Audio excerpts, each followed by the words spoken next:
Hello guys, मैं सुप्रीत आप सबका स्वागत करती हूँ अपने यूट्यूब चैनल पर। हमने फेस, हेयर, मुकुट, मोरपंख सब कुछ बना लिया है। आज हम बनाएंगे गले की ज्वेलरी और ड्रेस। तो चलिए शुरू करते हैं। सबसे पहले मैं पोशाक ड्रॉ करूँगी, तो उसके लिए मैं 2B पेंसिल का इस्तेमाल कर रही हूँ। उसके साथ मैं इवनली शेड कर लूँगी।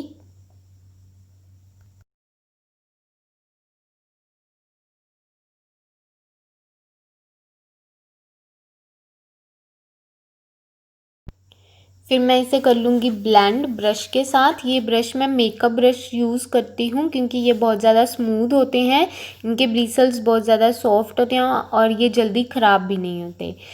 और अब मैं सेकंड लेयर कर रही हूँ 4B पेंसिल के साथ। इसे भी मैं इवनली शेड कर लूँगी और इस लेयर को भी मैं फर्स्ट लेयर की तरह ब्रश के साथ ब्लेंड करूँगी पहले, और फिर मैं स्पॉन्ज एप्लीकेटर के साथ भी ब्लेंड कर दूँगी फॉर स्मूथ इफ़ेक्ट। अभी नेक के पास मैं स्किन टेक्सचर बनाऊंगी। ज्वेलरी बनेगी वैसे यहाँ पर, लेकिन उससे पहले मैं चाहती हूँ कि स्मूथ स्मूथ स्किन टेक्सचर आ जाए और उसके ऊपर मैं ज्वेलरी बनाऊँ। तो सबसे पहले मैं इसको बी पेंसिल के साथ शेड कर रही हूँ और इसे टिश्यू पेपर के साथ ब्लेंड कर दूँगी। जैसे हम स्किन का जो टेक्सचर है बनाते हैं सेम वैसे ही बनाऊँगी। अब मैं 2B पेंसिल का यूज़ कर रही हूँ शेडिंग के लिए और फिर मैं इसे भी ब्लेंड कर दूँगी टिश्यू पेपर के साथ।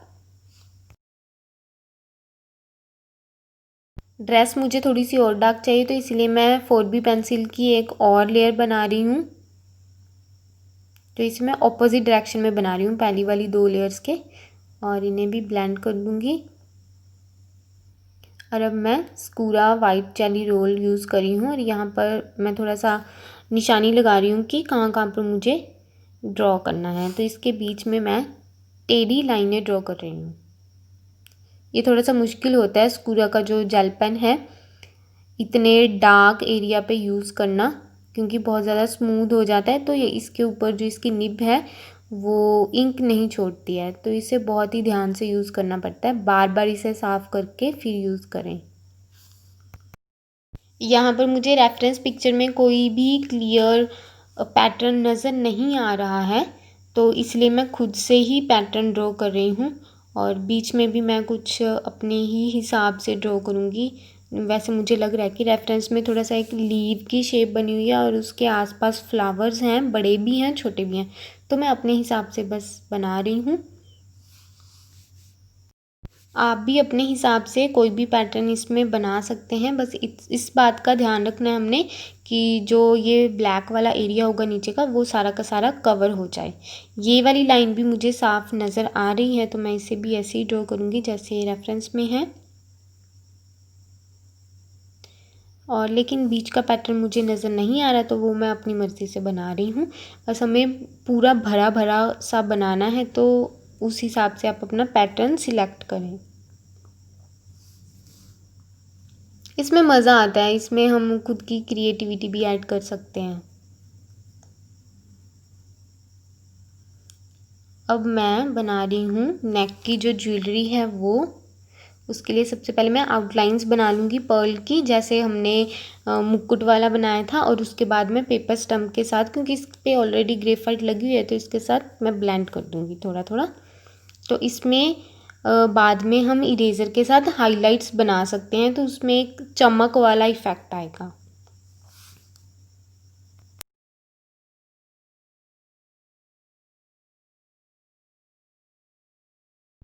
अब मैं यूज़ करी हूँ स्कूरा जेली रोल और इसके साथ मैं डॉट्स डॉट्स डॉट्स बनाऊँगी जो हमने मोटी मोटी आउटलाइंस ड्रॉ की हैं उसके ऊपर।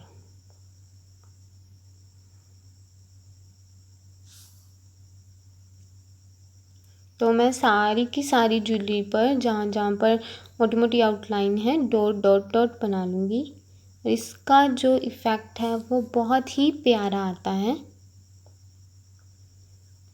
तो ये हमने सारे के सारे ऊपर ऐसा ही बना लेना है, सारी ज्वेलरी के ऊपर। अब मैं बना रही हूँ पर्ल्स की माला। तो इसके लिए मैं मोतियों की शेप देने की कोशिश करूँगी, तो उसमें बहुत ही लाइट लाइट शेडिंग होती है। तो मैं एक साइड पर इसे शेड कर रही हूँ HB के साथ, और फिर मैं इसे स्पॉन्ज एप्लीकेटर के साथ हल्का हल्का ब्लेंड कर दूंगी।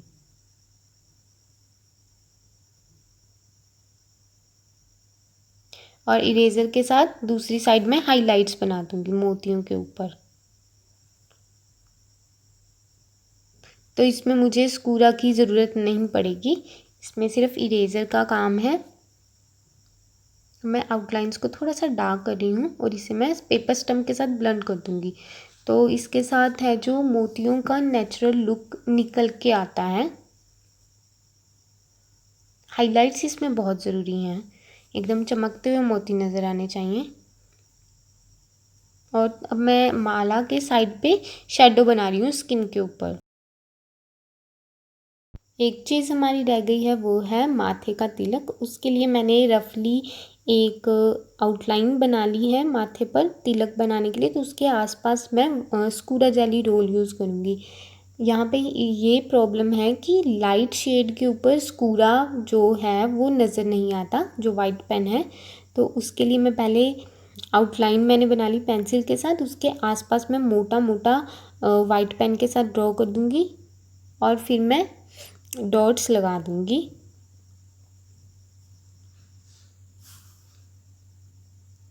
ये थोड़ी मोटी मोटी लगाऊंगी मैं ताकि नज़र आए।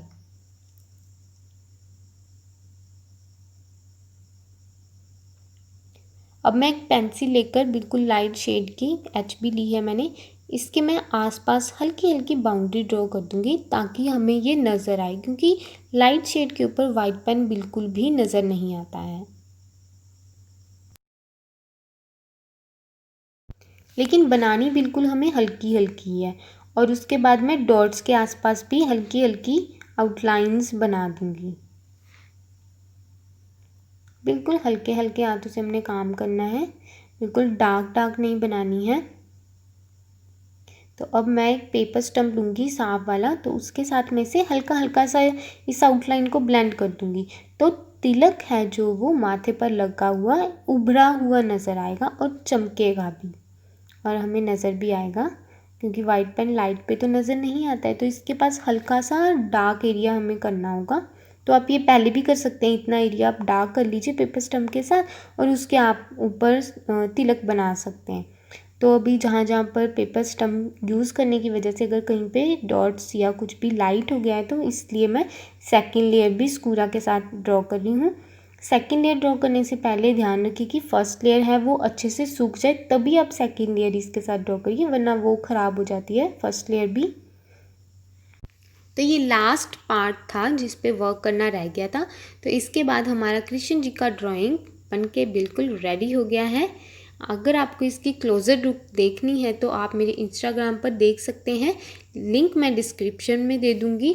और पिक्चर का लिंक भी है, रेफरेंस पिक्चर का, जिसे देख के मैंने ये बनाई है। अगर आपको चाहिए तो आप ले सकते हैं वहाँ से। अगर आपने इन वीडियो क्लिप्स को देखकर ये वाला स्केच बनाया है तो आप मुझे इंस्टाग्राम पर टैग भी कर सकते हैं अपनी पोस्ट पर। तो ऐसे ही मैं आप सबके लिए वीडियोस लेकर आती रहूँगी यूट्यूब पर। तो मेरे साथ जुड़े रहिए, मिलते हैं नेक्स्ट वीडियो में। तब तक के लिए अपना ख्याल रखिए, बाय बाय।